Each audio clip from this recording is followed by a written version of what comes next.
We saw you about to smash that beef stick.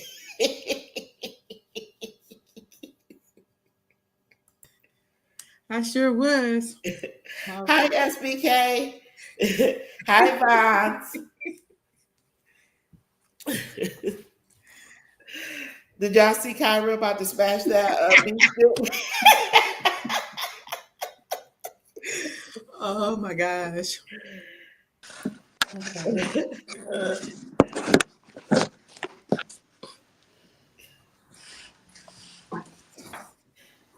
Hey, hey, hey, hey, hey, hey, Brandy. Hello, hello, hey Kyra. Hello. Hey, this is San. Yeah, so we're going to continue, um, or I should say, we'll continue our conversation on Show Me the Money. But we'll, take it further, expound on it. Yeah, yeah, yeah. So you all can see the chat, right? I can. Okay. Yeah. So first, let me ask SBK and Vaughn, how are you doing today? So Vaughn, um, I was in the live on Waiting to Exhale, but I started back. I started work today, so I was actually in a meeting. So I came in the chat one to hit the thumbs up and just to show a little love. And I couldn't even listen in the beginning because I was in the meeting. So I was there to support.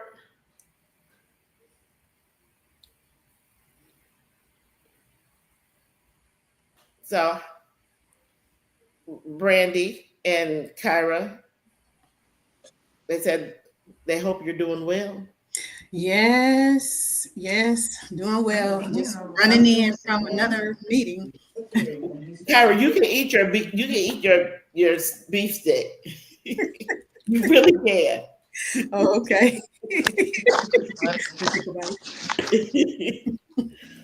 So real quick before we get started, so Alice mentioned on her live that when you mentioned money is mentioned over 2,000 times In the Bible. in the Bible. Vaughn wasn't, she had come in late, I think, so she didn't hear that.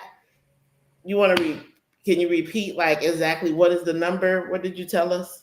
No, I was just saying, because as we were talking about the importance of money and how, one of the, um, I would say one of the beliefs that's like incorrect is that money was evil. And then, we had a couple people There you go. say, it's the root of, money that's evil. And I was making a point. I'm like, something that a lot of people do not know is that money is mentioned more than 2,000 times in the Bible, more than faith, more than salvation. It's mentioned a lot. And my point is, if it wasn't, important, if Right. it was evil, it wouldn't be mentioned as such in the Bible. But there's also reasons why there are principles in the Bible that helps us to understand how to best manage money, and you can Mhm. explain, which we'll be talking about budgeting, money management, all those things today. You can just explain it without mentioning, God, Jesus, the Bible. However, it's in there, and there are very, very specific scripture which talks about how to handle and what happens as a result of, and things of that nature. Right, right. Yeah. Hi, Alice. How are you? Okay. Yeah. So I had to look it up, and then you can go. We can start. So I looked it up, right? I was like, money is mentioned that many times in the Bible. Mm-hmm. So I did look it up, and then I was like, well, how many times is prayer mentioned? They said prayer is only mentioned like 600, maybe 600 times. Mm-hmm. I'm like, wow, Mm-hmm. money triples that, See? right? Finances, being Yeah. good stewards over what God has blessed us with. So, And that's why it's so important. That's why, I mean, I even mentioned that it's a tool. And, what do we use tools for? We use tools to make something happen, put something together. You use tools for everything, even in how you do certain things, you use a tool to do that. And so if you look at money in that way, it's like, okay, well, it's necessary. It's very much needed. oh yeah, But we have to talk about it. We have to discuss it. right, right. So, and then I want to make one more comment, and then you can go into. Oh yeah. So, I was listening to Vons, and I said what I said live today, and I said what I said made a really good point. She said, and it's something I truly believe. She was saying, she was talking about mental health, right? Like you have to make sure that you're okay to get wealth. I can't remember the exact saying, but she was saying basically, in order to get wealth, you better concentrate on your health. Mm-hmm. That's really, really good. Obviously, I wasn't on that live. I didn't hear it, but Right. from a conceptual standpoint, that makes a lot of sense, right? That's why, I mean, think about it, even in what we're talking about, financial wellness, you know, Right.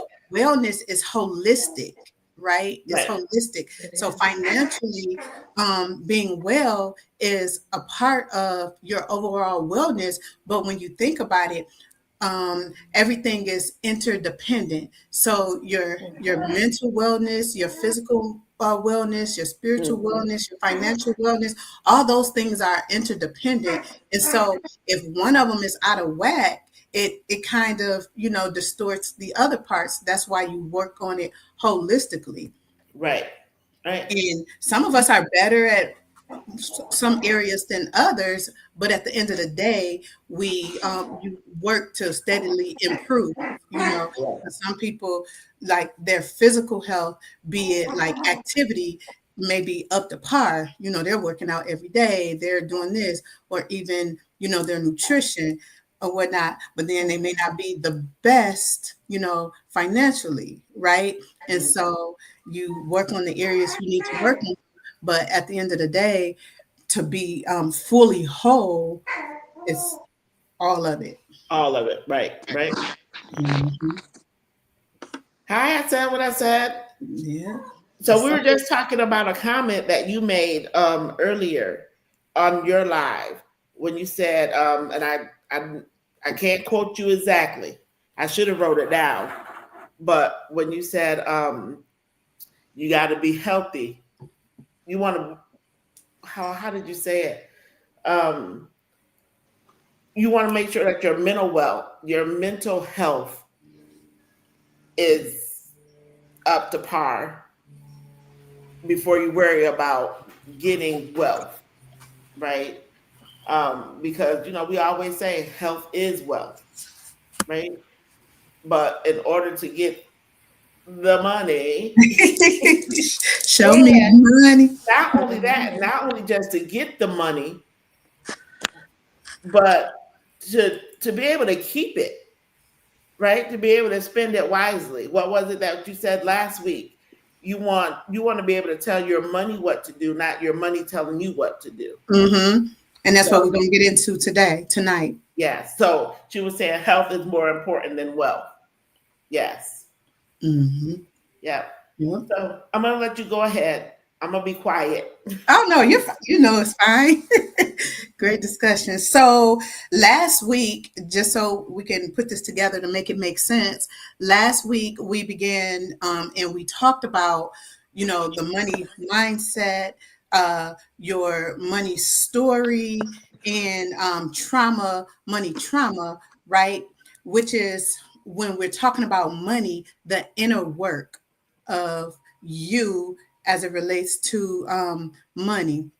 And so tonight we're going to begin talking about the more practical side of, money, because once you have taken the time to do some of the inner work, now you have to begin to implement some practical strategies and tools if you're looking to um, get your finances either in order or transform, because not everybody is in a bad state. Maybe they want to increase or do something different. They have a goal that they are trying to reach, right? So we're going to look at the more practical side, talking about budgeting and money management.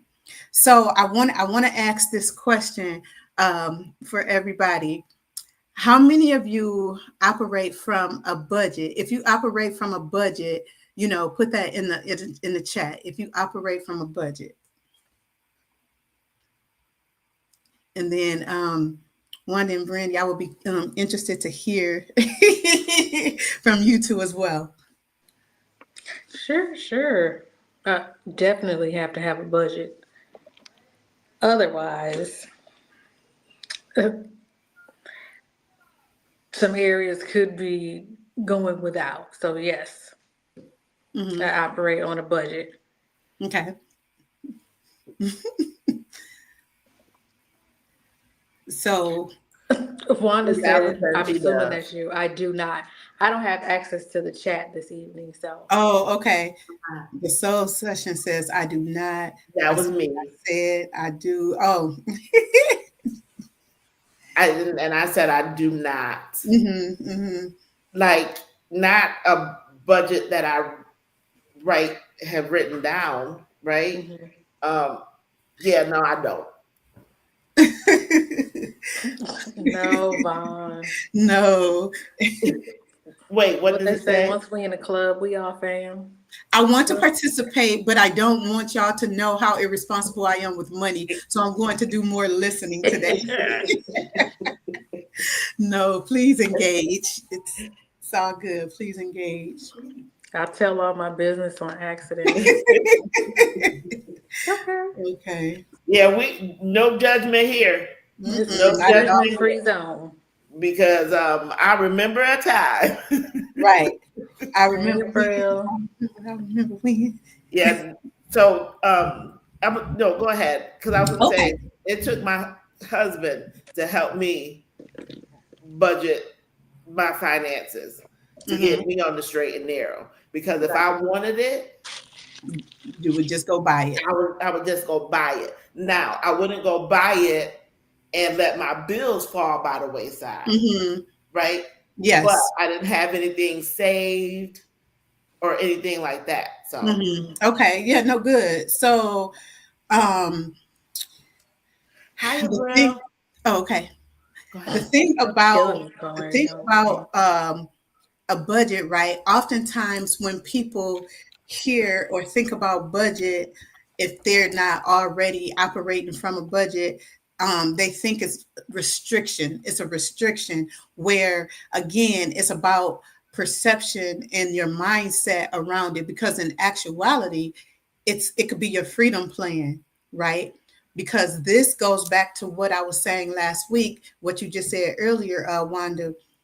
What you're doing when you create a budget is you're telling your money where to go, as opposed to it just going, right? And telling you where it's going to go. Because what tends to happen is, and I'll give you an example. I was working with someone, and she felt like she never had enough money at the end of the month. However, she had never tracked her spending.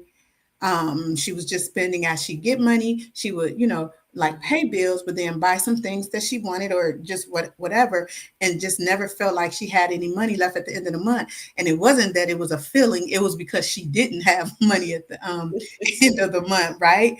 But when we were working, I'm like, okay, we're going to set a budget And the first thing you have to do is you have to realize and really pay attention to what you're spending money on. So there's like a 30-day process that I send people through when they began working with me in tracking their expenses, because you don't know where your money is going if you're not paying attention to it, right? Mhm. And so she realized that she was spending $300 a month on just takeout and didn't even realize it. Not just groceries, but takeout, because buying lunch at work, or oh, I just don't feel like cooking tonight, so I'm gonna just go grab something.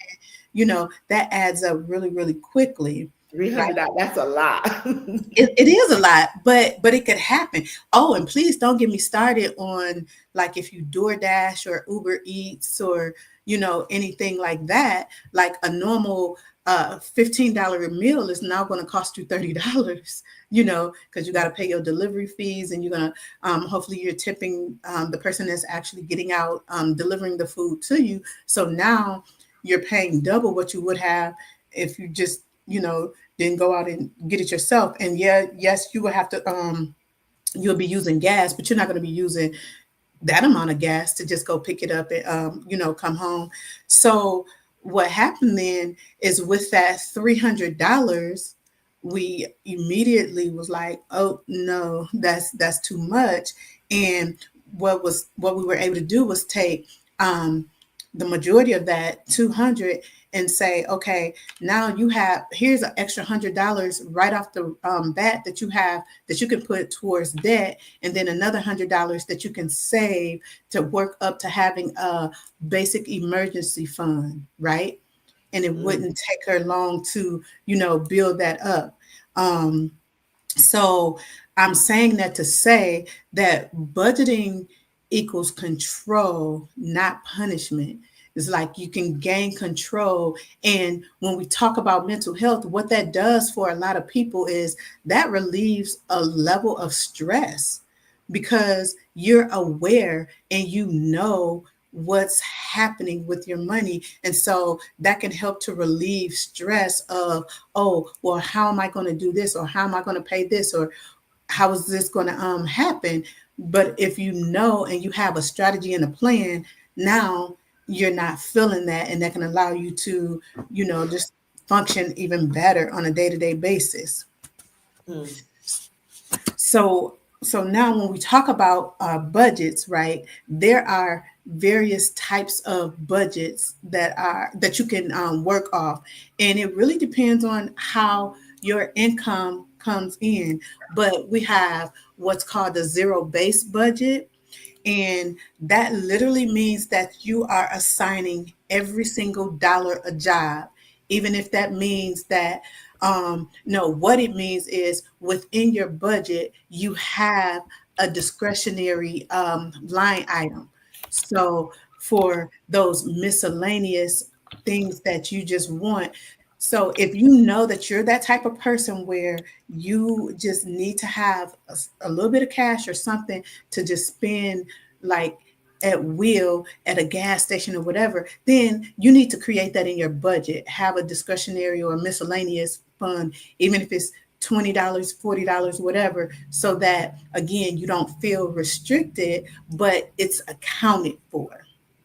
Right. So everything is accounted for in the zero-based budgeting.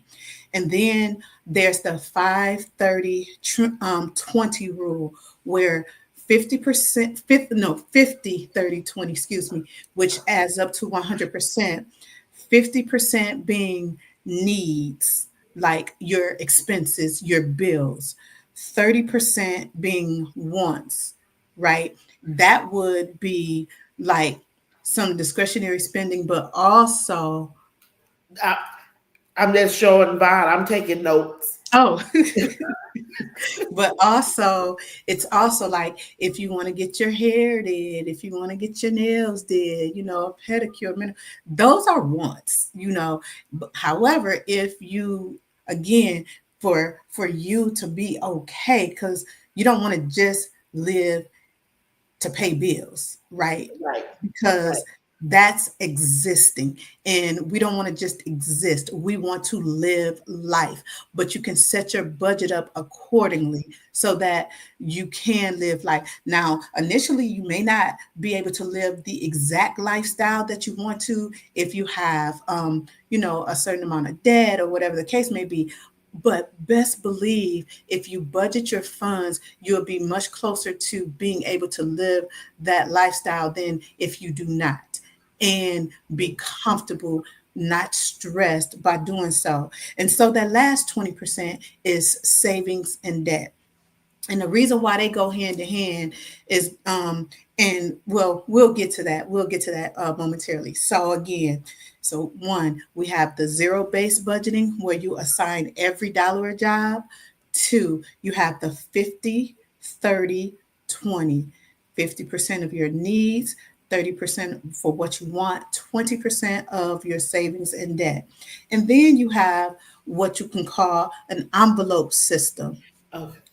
I personally used this years back. I used the envelope system, and it's a combination of you having cash and having, your money in your account to pay your bills from your budget. So it could be like the zero based or the 50, 30, 20, but you use an envelope to go along with. So any of those expenses that you can spend cash on, that's what you would do. So you have a grocery or food budget. If that budget is $300 for the month, say you get paid twice a month or every 2 weeks or whatever, you put 150 in it one time and then the 150 the next time, that's your grocery money. When you go to the store, you actually have cash in the envelope and you take it with you, and that's what you use to buy your groceries. And here's the thing, when the money is gone, it's gone, right?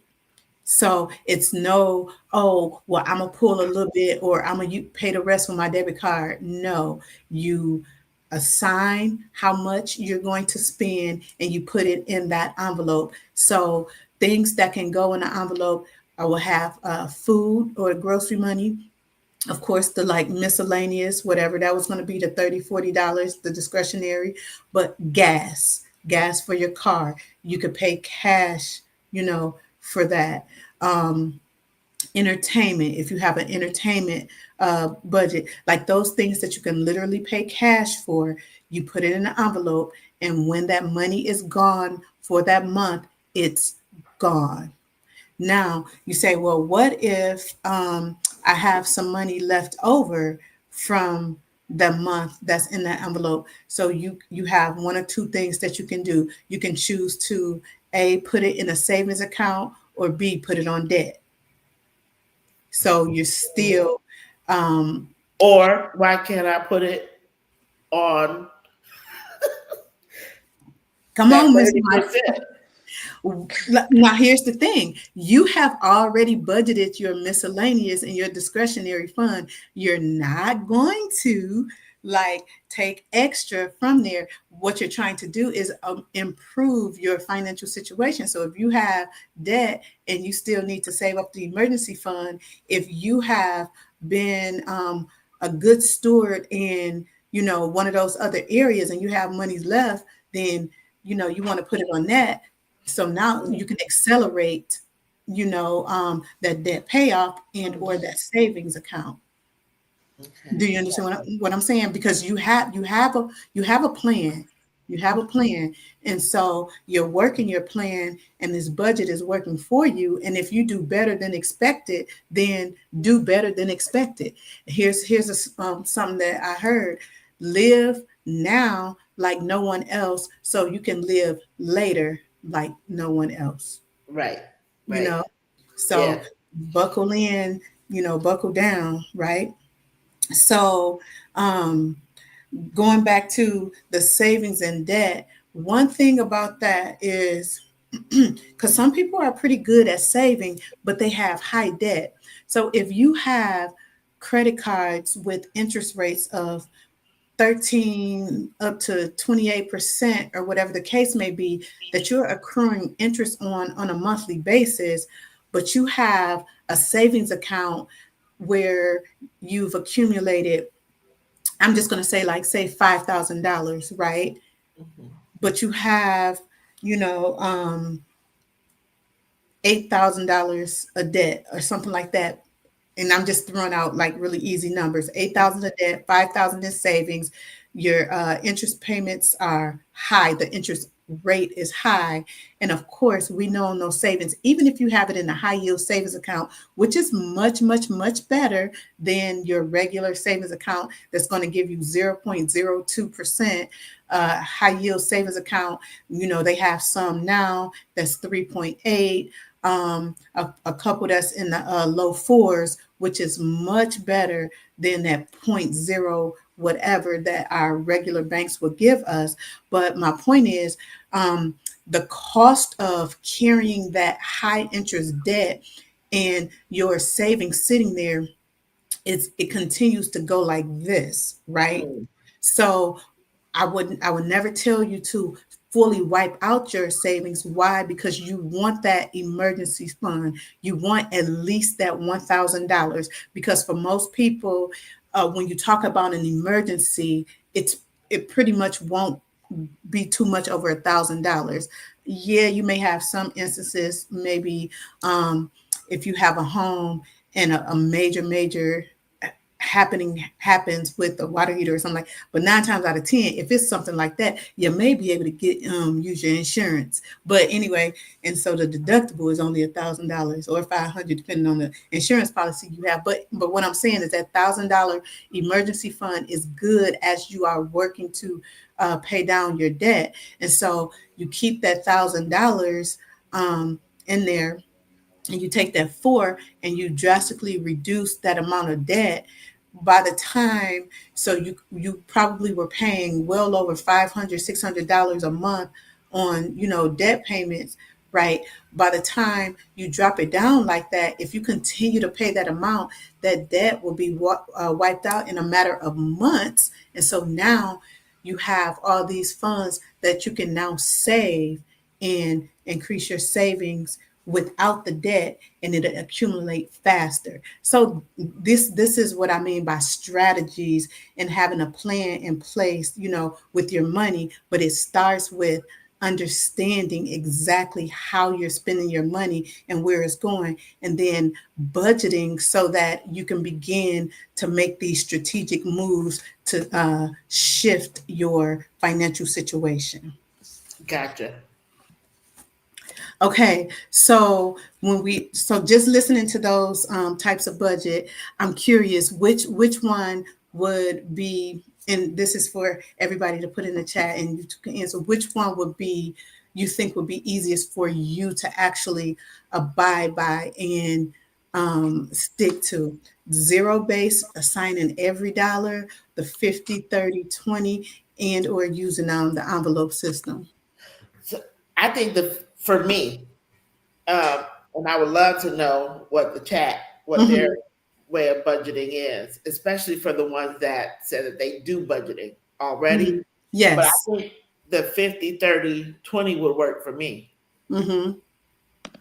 right? Because yeah, yeah, I think it would. Yeah, I want to read this. I had to explain to my niece about including everything into a budget, including her entertainment and going out to eat, because she couldn't stay on budget and didn't understand why.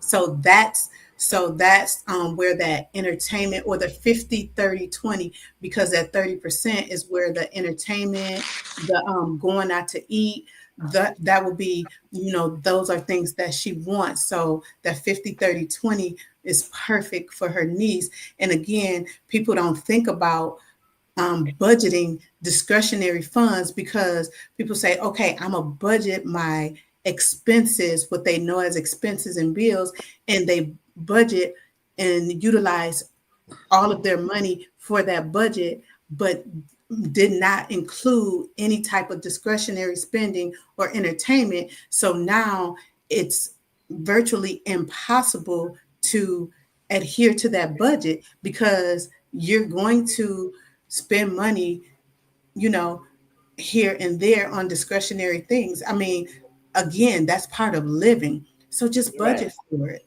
Right. So budget for it. What So I was just I would curious. love to hear what Brandy, Mhm. because she said she used a budget. Yes. I used to do the envelope Mhm. budget back in the day. Me too. I Back was in the day. actually, what's that? Yeah, me too. Back in the day, yes. Yeah, I used to do that back in the day. Now I like zero based. Mm-hmm. That's Yep. easier for me. Just So to what's the zero I base know again? where everything is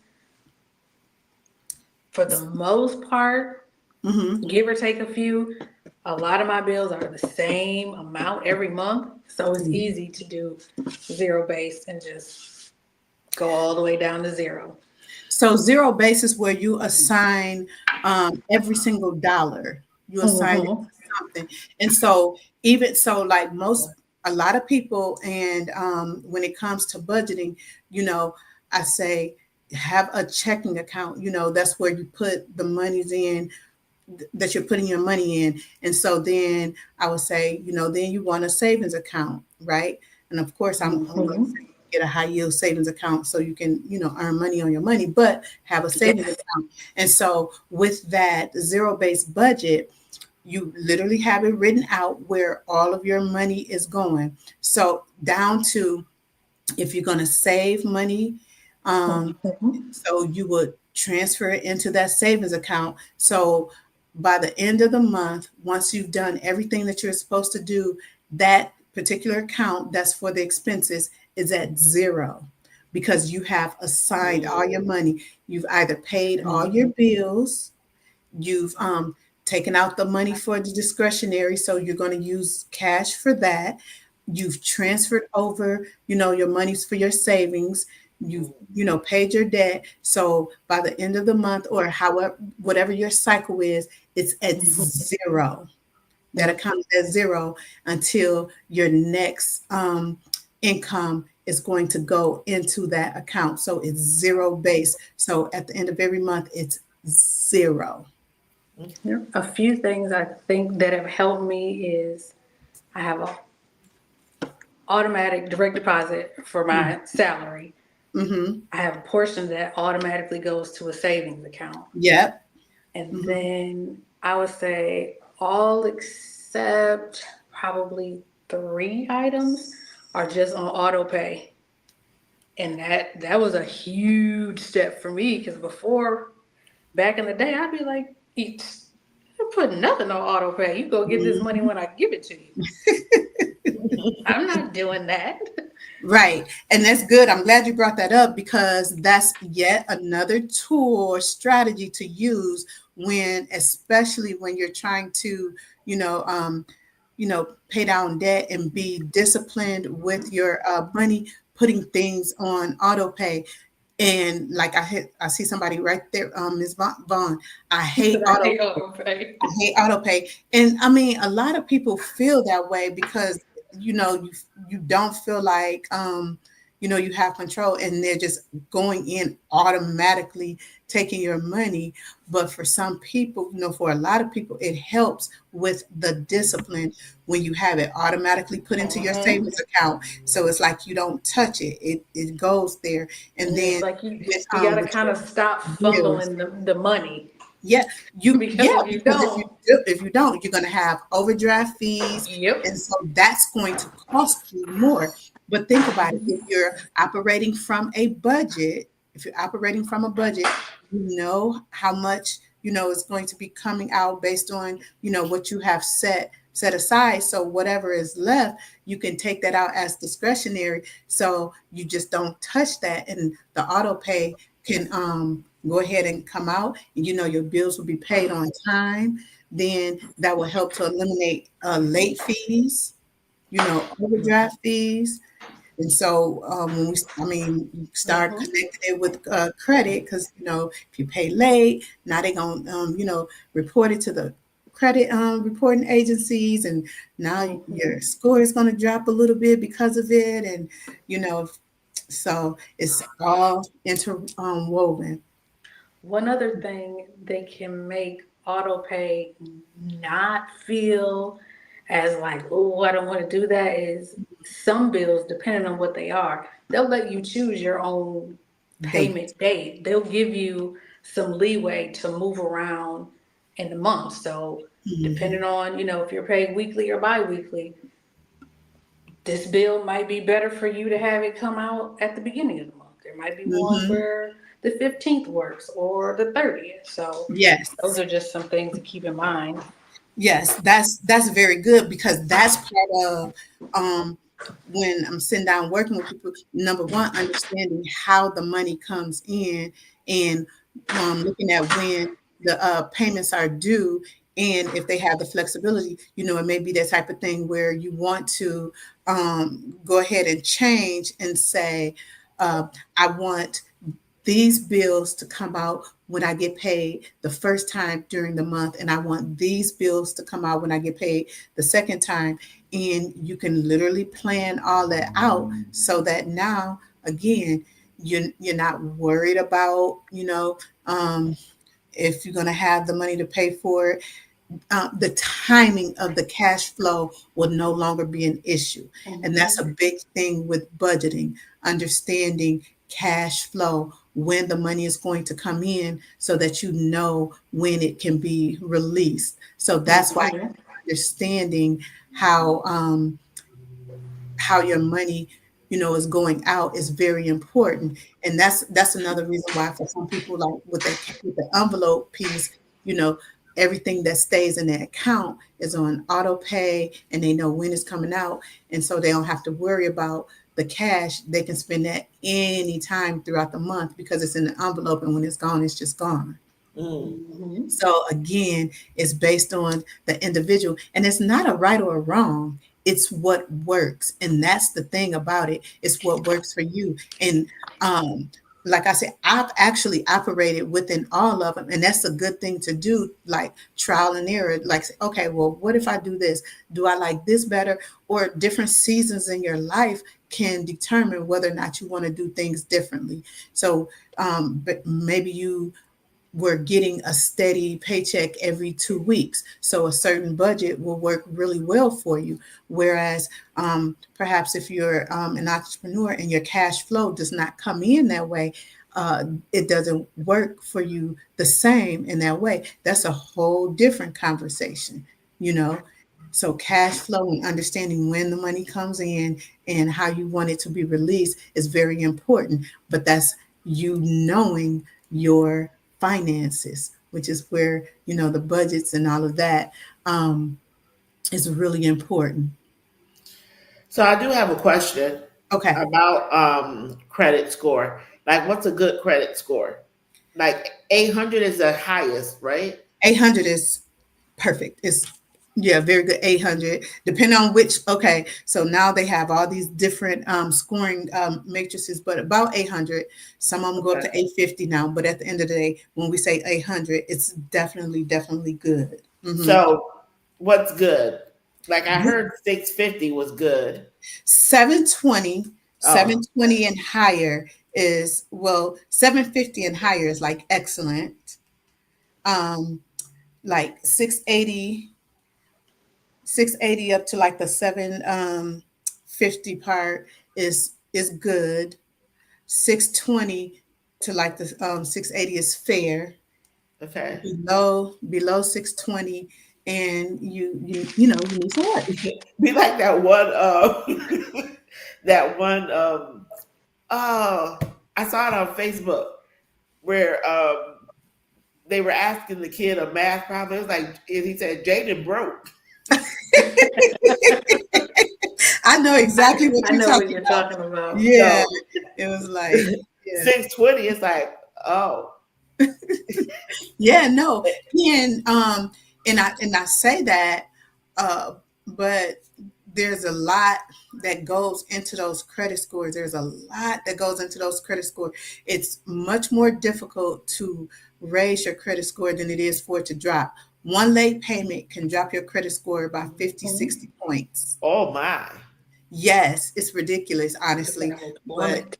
yeah, it's like because of the like 5 different areas of how they calculate the credit scores. Again, that's a whole nother issue, but Wow. it's like a math game. Like payment history is highest at like 35%, right? It's like your mix and your inquiries, all of those things make up your credit score, and they all have percentages of how much it makes up your credit score. So, if a credit score is 800 and then 35% of it is from, your payment history, right? 8, 16, 24, half of 8 is 420. So like 280 points is all from your payment history of the 800, so that's quite a bit, Wow. right?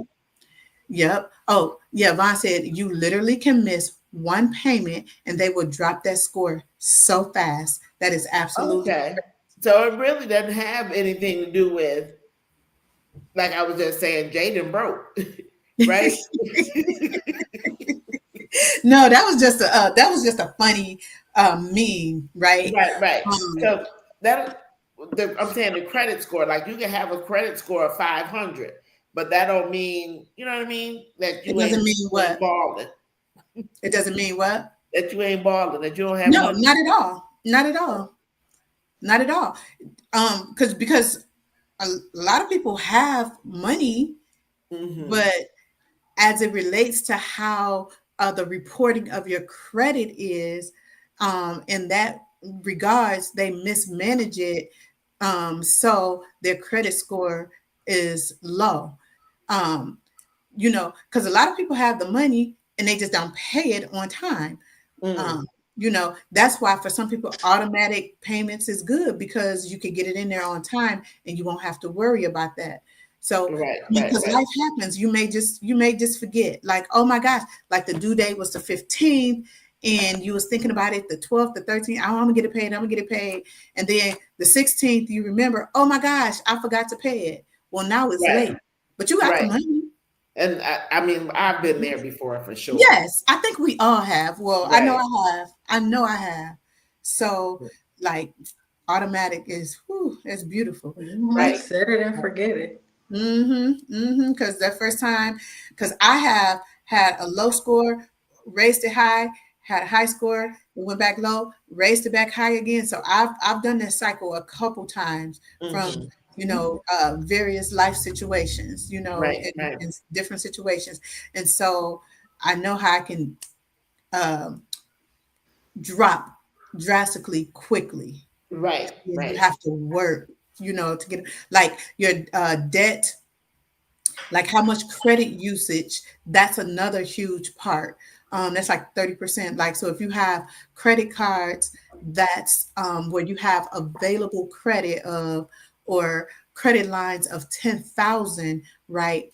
If you have spent like 7,000 of the 10,000 available credit that you had, that's shown as 70% of credit utilization, and that's considered high, so your score will be lower.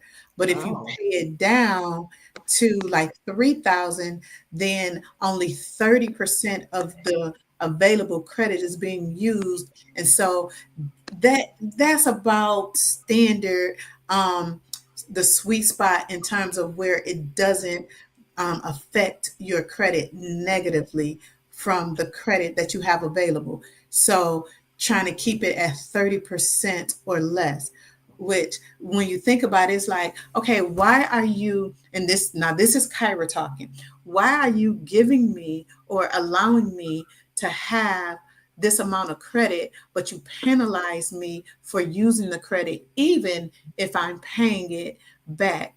But they look at that Trash. as, yeah, they look at that as risk. So, especially like if you max out your cars, your scores will drop because they look at that as risk, yet they gave you the credit. So again, that's a Kyra thing in my mind. Like, why are you rendering me the credit if you don't really, really want me to use the credit? Um, so let's see.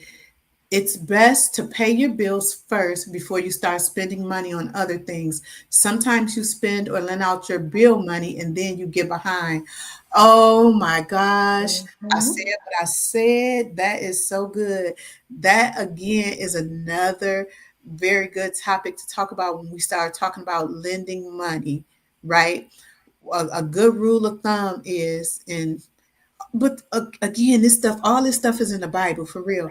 There's stuff that talks about you co-signing, and yes, it says, you want to be the lender, not the borrower. But here's the thing: you want to lend from your overflow, from your abundance. If you can't afford to not get the money back, not that you don't want it back, but you can't afford to not get the money back, you honestly Don't don't have lend it it. to lend. So if you have $500, but you have a $400 bill, and no, it may not be due until next week or so, and somebody or 2 weeks, but somebody was like, "Oh, can I borrow $100?" Now you only have $300. You don't even have enough to pay your bills, and if something happens and they can't pay you back, now you get behind on your bills. You didn't have $200 to begin with to lend to them. Yes, you physically may have had the money in your bank account, but you needed it to handle your affairs. You have to be good stewards over your money and then give out of your abundance or your overflow. And that's a whole nother conversation to have, but Mhm. that's really good. Um, so Vaughn said, "Who we giving our money to? We need a who loan." said it again? Oh, Vaughn. who y'all giving y'all money to? I need a Mhm. loan. See, And the brilliant said, "Vaughn, I hate we weren't taught young about credit and finances." yes, Ooh, I look, agree my that mom probably want to chime in on that. She done said that about 2 or 3 times in the last 6 months. Like, they need to teach these kids about yes, credit and finance in school. yes. Mhm. I agree. I agree. Especially like even if you go into the high school like with those seniors that's gonna be getting even before they're a senior, because by that time a likelihood is that they have a job. A lot of them get jobs when they get that age. Begin to teach them about how to manage their money at a younger age. It will help Mhm. so much. And it's not you like trying to tell them how to spend their money, but explaining to them the rationale behind how they spend their money is would help them as they become young adults and then move out on their own. Because a lot of them, a lot of young adults, when they move out on their own, they have to learn what we call the hard way. And Yeah. they shouldn't necessarily have to when we all know that you're going to have these responsibilities when you're out on your own. So we should be teaching them, even if we're just telling them about various strategies to allow them to use them, but not knowing anything, it's bad. It's bad. Mhm. Mine said she would have started at 10 had somebody told Giving her it about to money. I feel you. I know that's right. Because like think about it. Children now people will give children money for their birthdays, $5 here, $10 there. That starts adding up, right? Mhm. I Wanda, would you're gonna say, I was gonna say, so for my grandbaby's birthday, they always birthdays, they always get money. I mean, they always get gifts, yes. Hmm. right? Mm-mm. Here, I need you to put this money in their account, in their Yep. savings account. Yep. Yeah. At first, I No, felt kind of bad because I'm like, I'm the only one here at the birthday party, not, don't have a gift in hand. no, but Okay. you gave the gift that keeps on giving. And I Right. mean, like as parents, I mean, we should feel comfortable with saying that because I did that for several birthdays. I was very intentional in saying like, and they could put it directly into her account. They didn't have to even give it to us, but this is what we want to do. And it would go into her account to start saving up and helping her save for, Right. college fund. And, Hmm. it helped. It Right. helped a lot. Right. Not now 100% of we would then take a little bit and say, okay, now you could buy, a couple things, you know what I'm saying? But Mhm. I mean, birthday was every day. You know what I'm Mhm. saying? She Right. had plenty of Right. toys and plenty of, gadgets. And so, Hmm. yeah. So again, the whole teaching the children while they're young and going into the schools, I totally agree with that. I totally agree with that. Okay, so let's talk about then. So we've talked a lot about a budget. So the savings portion of the budget, one of the parts about that is, and this is a principle that you should pay yourself first. That automatically money going into your savings account, you should pay yourself first. Even whatever that amount is, that's what it is. But get into a habit of doing that, right? Like if it's $20, you know, or $50, which seems like it's a lot because depending on your income and what you have going on, but pay yourself first because you want to have that emergency fund, that initial emergency fund of the at least $1,000. So if anything happens, this is what I like to say. If when you have that emergency fund, when an emergency happens, it's not a crisis, it's an inconvenience. You got to Mm. get it taken care of. You may be inconvenienced. You may need to get tires. So now you got to go sit at the, tire shop all day. You're inconvenienced because you don't have access to your vehicle for that time frame. But it's not a crisis to where you don't have the money. So now you have to try to find a ride to work. You have to try to figure out how to get your children to school each day. You have to put all these other additional plans in place because you didn't have the money to get the tires fixed on the car so that you can safely, move around. So now that becomes a crisis because it's a domino effect. It's no longer just about you needing tires. Now you have these other things that you cannot do, that you have to make arrangements and plans for. And it may be the next day, or later that day. Oh my gosh, we need to do this. How are we gonna do this? And you're in crisis mode. So that starts affecting like mental health, being stressed out, not knowing what you're gonna do. And for Mhm. some people, so many of these obstacles, you have so many at a time, you can get to your breaking point. It just come to mind, and I don't know how many of you saw the movie Straw, but the main character, Taraji B Henson, like she had one incident after the next incident after the next incident after the next incident happening to where she just got to a breaking point to where it was just bad. She got to her wits end. She got evicted, car problems, got fired from the job. All of these layers of Wow. finances happening, and she just couldn't take it anymore. I mean, it's a very, very it was a good movie to me. And some people was like, oh, that he was doing too much.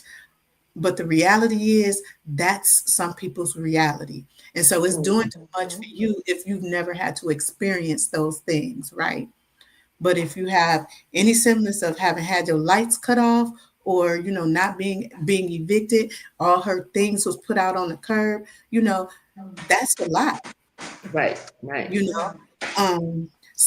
But paying yourself first so that you can first have that emergency fund of at least $1,000. So then, but once that debt is gone, now you're still going to continue to save because inevitably you want to have a minimum of 3 to 6 months of funds of liquid cash saved up. And Mhm. so, what does that mean when they say 3 to 6 months? Where you take your necessary expenses. Necessary. We're not talking about the wants in this case. We're talking about your necessary expenses. You calculate them, and this is like your magic number, right? It's like your mortgage, rent, car payment, car insurance, food, gas, whatever, those actual expenses and bills, how much are those every month? Okay, say they're 2,500 a month, those bills. So you want to have at least 3 months worth. So now you're looking at 7,500 that you want to have saved as liquid cash. Why? Because what if something happened and you lose a job and it takes you 2 to 3 months to find a job?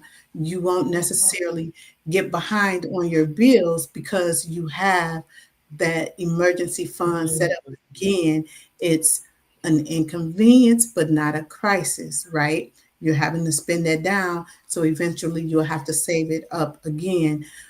So that's why they talk about having that emergency fund and how it's so important. But it takes a minute to get there. It's not going to happen overnight. It's step by step by step. But that's putting these plans in place and actually following through on them. So yes, I'll stop with that piece right there. I see how you looking, Wanda. Well, no, because I was just saying, I know Brandy has to go in a few minutes. Okay. Brandy, did Oh you have yeah, I anything was you just want gonna quietly say bye, y'all, and that was it. So, Did you have anything you want to add before you leave? I think Vaughn saw the link Yeah. that I sent you to drop in there for the envelope system. That's Nice. just what popped up, but if you search it, they have all types of cute ones. I know my daughter had one, and hers was all glitterified and Yes. everything like that. Because you can make it I think, fun. yeah, you got to make it fun. I think the only other thing that I would mention, I heard some people saying, oh, if I'd have known, I would have started when I was 10. And I was going to say, I tried with my oldest, I made her a authorized user on a credit card, and she ran her little limit up. So I had to turn it off on her. I was like, oh, you're done. You got to pay this back. But I'm still trying to instill the concept in her. I think recently she was like, well, she wanted to pay 200 towards her bill, but then turn right around and spend that same 200. And I said, no, ma'am, just spend your 200 because that makes no sense. I said, because now you're going to end up paying more on the 200 if you're not able to come back and wipe it all out. So that would be the only other thing I would share is that, you know. Okay, so I'm glad you brought that up because there is a way. So I like the whole notion of the authorized user because I did the same thing. The difference is I added my daughter as an authorized user, but I did not give her the card. I kept the card, right? Yeah. But I made sure I put something on it, like I used it for something very inexpensive, like gum or something, and paid it And off then every just paid month. it off for her. Yeah.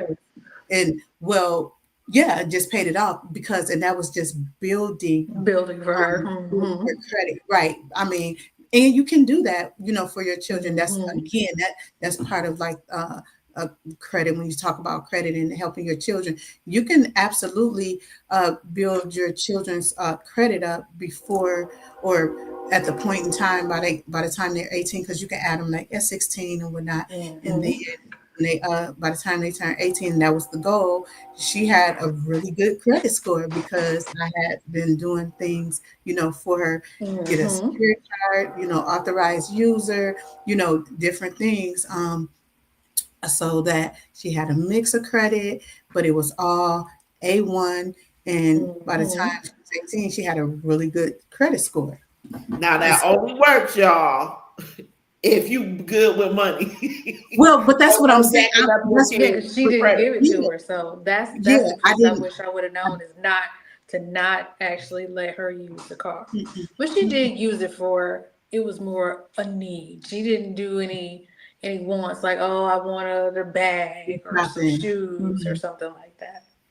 Yep. And so, but at the point in time when she went to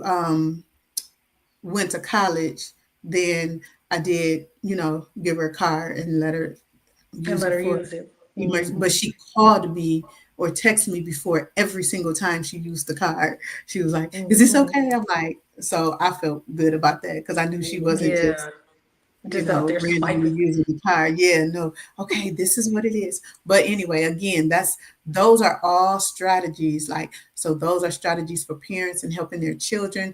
Even if you're teaching them, you can also give them a hand up, so when they go out and want to, purchase their first car and or get, their own apartment, they won't need a co-signer because they'll be okay as long as they have Have it. income to support it or whatever the case may be, because they could have, already A1 credit, but like Wanda said, yes, you have to be disciplined so that you're not messing up your children. Now, I wasn't putting electric Mhm. bills and gas bills and all that stuff in their name, Right. things No, like that. no.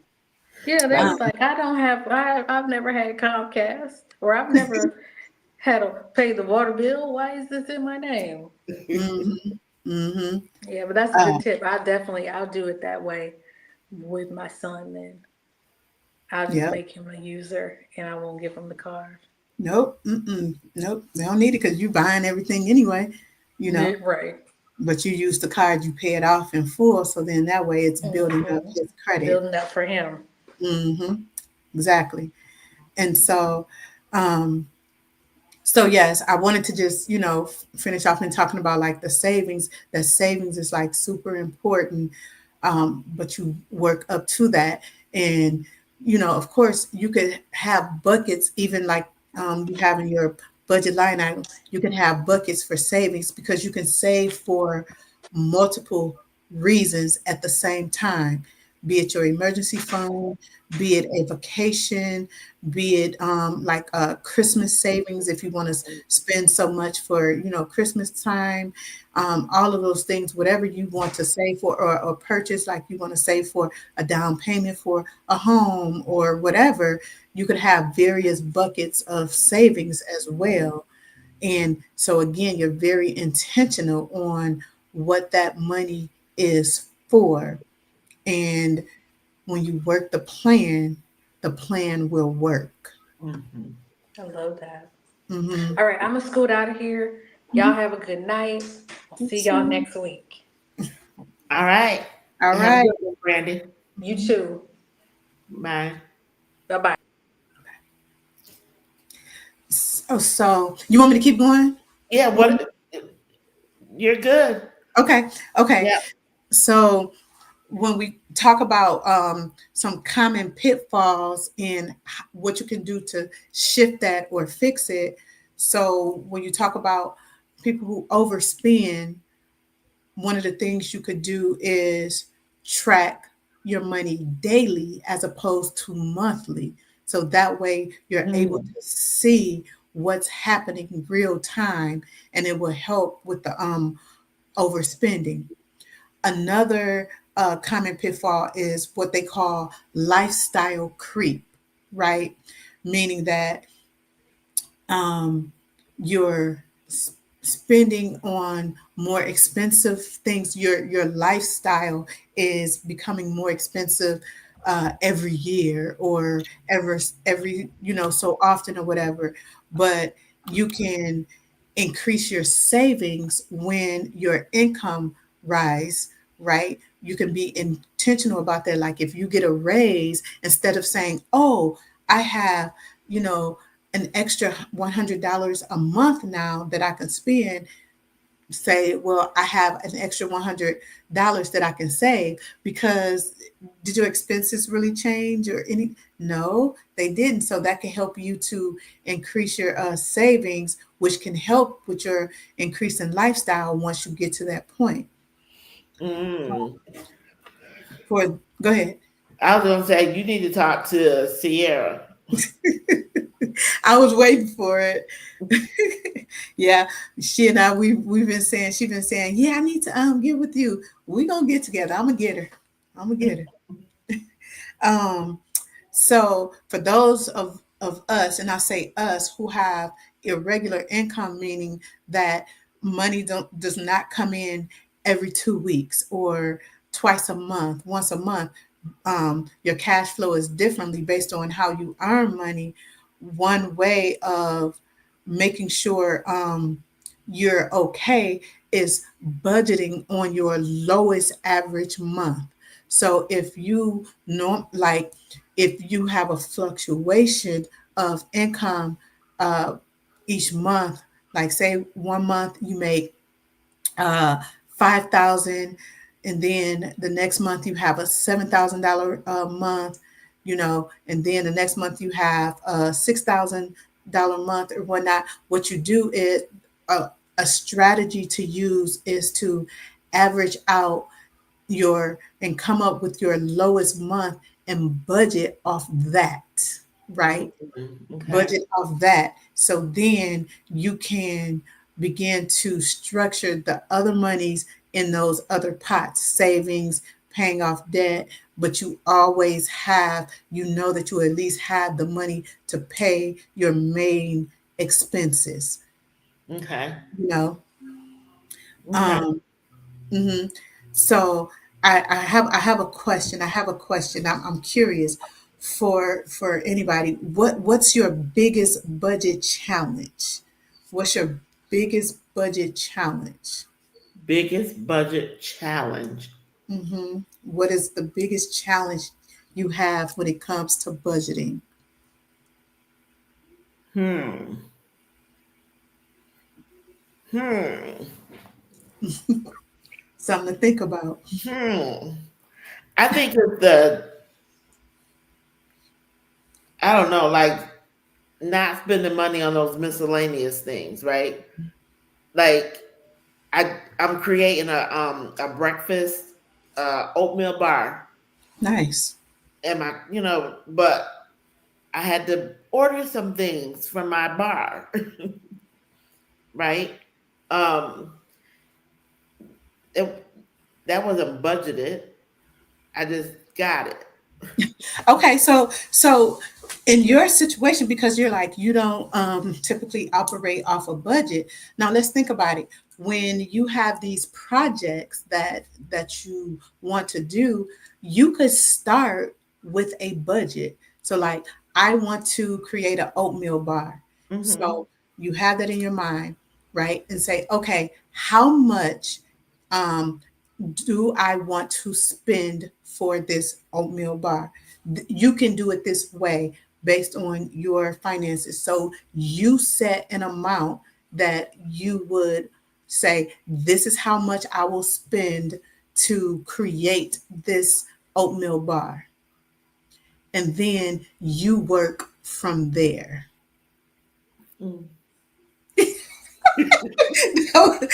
I love that.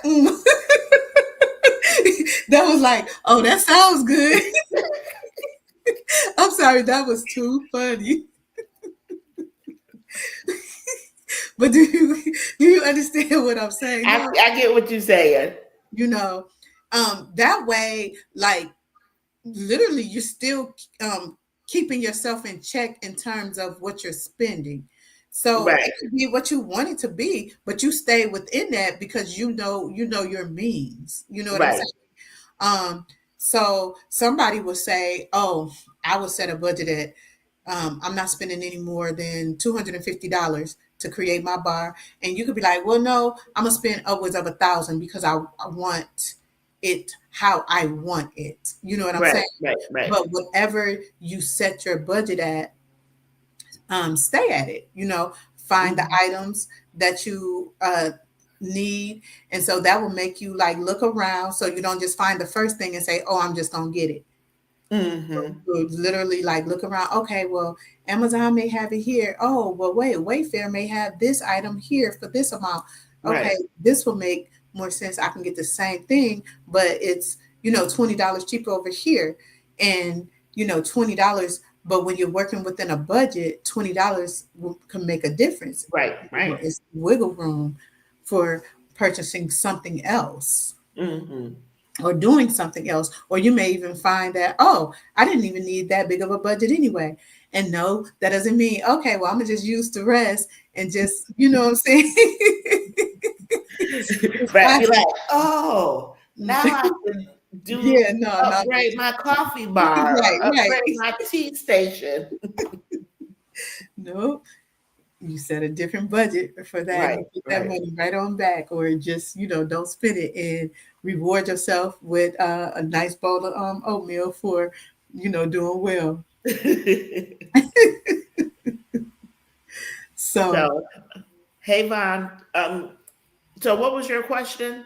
the Try question, to ask the the question. question was, what's your biggest budgeting challenge? Like when you hear about budgeting, you even think about budgeting. If you're budgeting, what's your biggest challenge? What's your biggest budgeting challenge, Von? Yeah, mine will be just those discretionary funds, right? Mhm. So like all my bills are paid, Yep. right? So lights, gas, all that's paid. And I'm Mhm. like, okay, I wanna so So one of the things you could do, is you could create specifically a budget for discretionary for you on a monthly basis. okay. Vibe said Vibe said going out to eat and shopping. Hmm. Yep. Hmm. That's a big one for a lot of people. But that's why it's so important for it to be part of the budget and not try to fully eliminate it, because it will not, you just won't, it will be so hard to stick to the budget. That's when it starts feeling like it's restrictive and you're constricted because you don't have those pieces in your budget that you need to be okay. And oftentimes people don't even realize that they're spending money on certain things that they can reallocate to others. When you start, I was working with one client, and I was like, well, let's take a look at your subscriptions. She was paying double. Sierra, she was paying double for Hulu. She was paying double for Netflix Wait, why she was paying double? because she had signed up multiple times for these subscriptions and didn't know it. They're not going to tell you, oh, you already have a subscription. What? Yes, when we went through, we were literally going. She was going through because she had it all coming out her bank account, and so when it was time to pay actual bills, so much money would be gone from what she knew she had in her check. She had 13 subscriptions, a couple of them were double, and like six that she wasn't using. She had over $200 worth of subscriptions, but she didn't have enough money to Mm. pay, like fully pay like car insurance or something.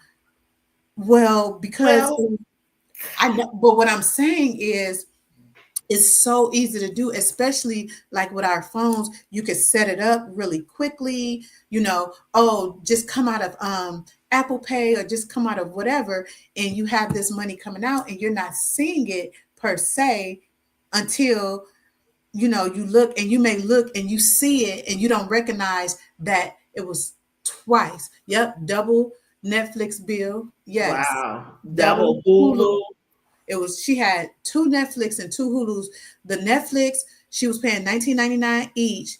The Hulu, she was paying, I want to say $12.99 each, twice. So that was 40 on Netflix, and what, 26, 25 or whatnot on 26 on, Hulu. That's Yikes. $66 right there. Wow. But then she also had um I need it. Okay, for real. But she also had she had Disney Plus coming out because she has children. So that one we kept so that they can have that. But once we went through and audited those subscriptions, I think we took it down to like four, maybe five, and it went from 200 and something down to like 40. That was a big difference. Wow. That was a big difference. And it was only those that were actually being used. All the rest of them, she has signed up for it, forgot about them. Because if you're not using them, Right, you know, right, because there's so many you can have: Netflix, Peacock, Paramount Plus, right, Disney Plus, Hulu. You know, you can have all these subscriptions, and that's just for watching TV. That's not if you're doing anything else, like wow, you're a content creator and you have CapCut or you have ManyChat, you know, Stand Store, Beacons. I mean, you could have subscriptions up the wazoo and not really be fully aware of what you're paying for, because it's very enticing, especially for a lot of people when you first join them, because they have specials. Oh, music right. subscriptions. I forgot those. The Apple, you know, Spotify, Pandora, you know, you have all Mhm. these music streaming services that you can get. Right. They get you with the free trials and you forget to cancel. So Right. and that is real. That is real. So one of the things I do is when I sign up, and I do sign up for the free trials, when I sign up for them, if I know that I don't want it after the fact, I set an alarm. I set Mm, a reminder in my phone on the day, like 3 or so days before it's supposed to end, to cancel. So it pop up on my phone. So I say, and I stop what I'm doing. I do it right then so I don't forget. Because yes, I've gotten caught in that too. Like, I'm like, wait, where did this 49.99 come from? What is this? right. And then fortunately, some of them you can call and right away they will, you know, reverse it if you haven't used it the day or so after you've been charged for it. But you know, those subscriptions can get you. So Right. this is why going through and understanding your expenses is so important, so crucial. Is and usually we can find hidden expenses and money going out that doesn't necessarily need to be going out, that can be paid towards some of your debt or put into savings to build up that emergency fund quickly. So again, you're not in a chaotic circumstance or situation. You're just inconvenienced for a minute, but you're inconvenienced with the money in your Right, pocket. right. So Sierra, you said Apple's getting you now, and I see Vaughn said Apple is a thief. Like, what are you getting taken out? Right. So I know you have Apple Music because you got me paying Apple Music for Apple. But what else with Apple?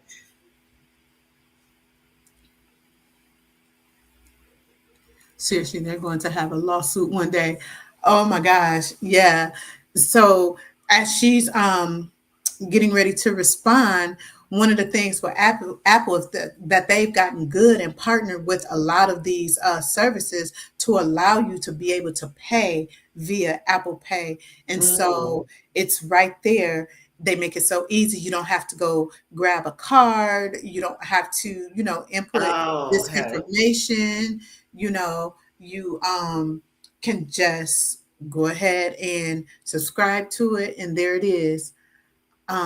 Yep, buying games off the App Store. Oh. Storage, yes. That's definitely what Oh. they say, Okay. So oh, when your people storage buy is stuff from the App Store, from the that's App going to Store. Apple. Yep. Especially like if it's a monthly recurring charge, you know, Mm. it could be, and it may seem so minuscule, like $2.99.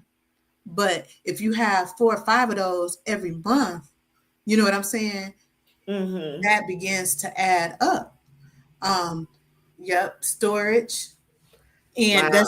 that's so funny that she should say that, because I literally just bought a flash drive specific to go into my my iPhone for the purpose of storage for my videos and photos. So I do not have to pay a storage fee to Apple, but I can always Mm. have access to all those things. So storage is a big one. Yeah, Bob, that's what we were saying earlier, that people be forgetting to pay for those trials.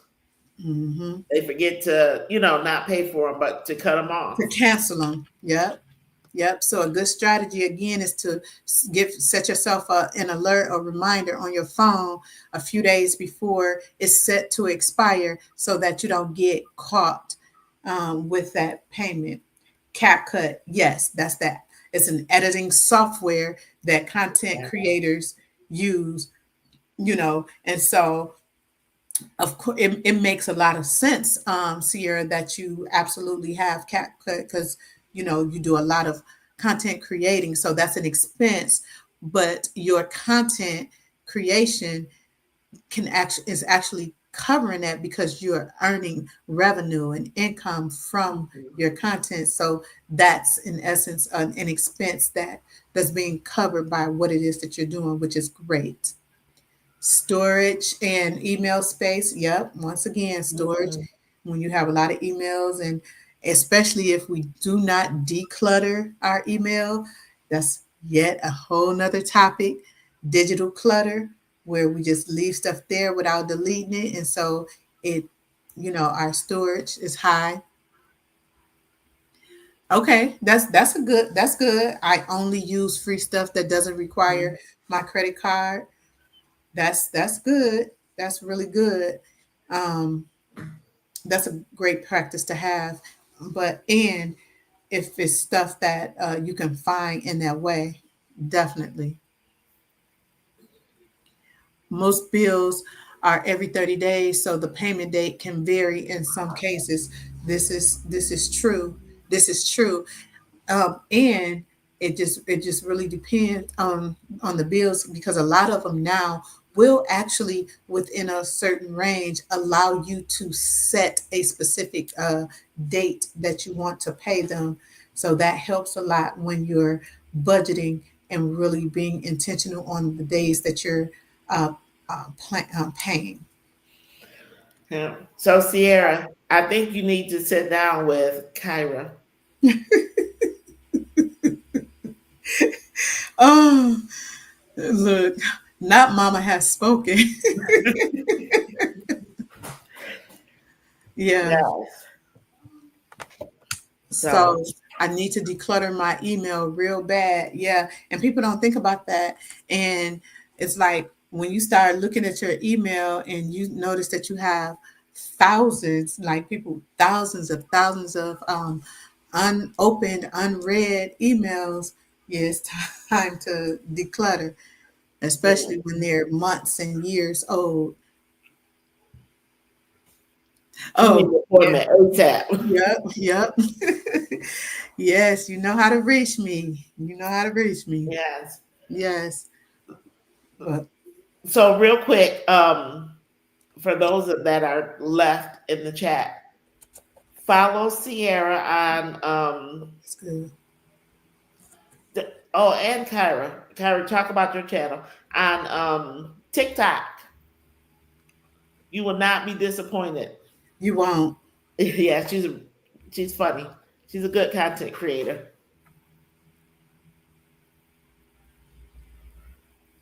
So, Kyra, did you have anything else? So we have about 5 minutes. Okay, no, I would just honestly, I would say invite, everyone to really take a look at, your personal income expenses, and create a budget that that you can live by, and begin thinking about what some of your money goals are, and that budget can help you to get to that point. It could really help you get to that point. And I'll just say that next week we'll start talking about debt, reducing debt, and wealth building. So you'll want to make sure you can tune back in. All right. Kyra, do you want to talk about your did you have a TikTok too? Right. Yeah, I just recently started a TikTok page. It's Christian content with finances as part of it, but it's Christian content, and it's my name, Kyra, Kyra, underscore, and then Desires of Life, which is my business. It's the name of my business. Can you put that in the chat? Let me see where it says, I'll see. Yeah, follow Oh, it Kyra and says Sierra. I will have to, let me see if it's going to take me away. Oh, it's doing a lot of stuff. Yeah, I will have to like join the chat in a certain way and Oh, connect okay. it I'll with make sure to have my it for next week feed. Okay, yep. to put in Because I there. came straight in on the streaming Okay. site. Yep, yep, yep, yep. I'll be sure So, to have it for next week. But you okay. won't be disappointed. Mm-mm. Yeah. Anything else? No, this was good. This was good. Okay. So Oh, yeah. next week you said we're gonna talk about how to keep the money. We're gonna talk about debt and wealth building. Okay. Okay. Okay. Yes. All right. All right. So what are you gonna do intentionally after this conversation?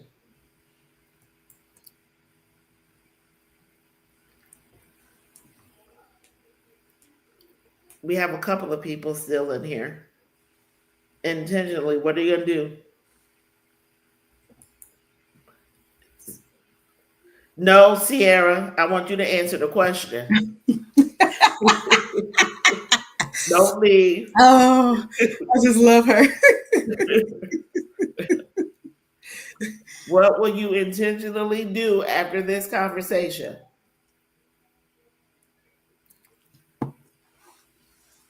Sierra. Good. That's good. Okay. She said she's gonna use her budget binder. Nice. Yeah. Nice. And I will be more mindful of spending. Very mindful. Yes, very mindful. I'm not I'm not to the point of a budget, Yep. but I will be very mindful. Mindful. Very good. You were.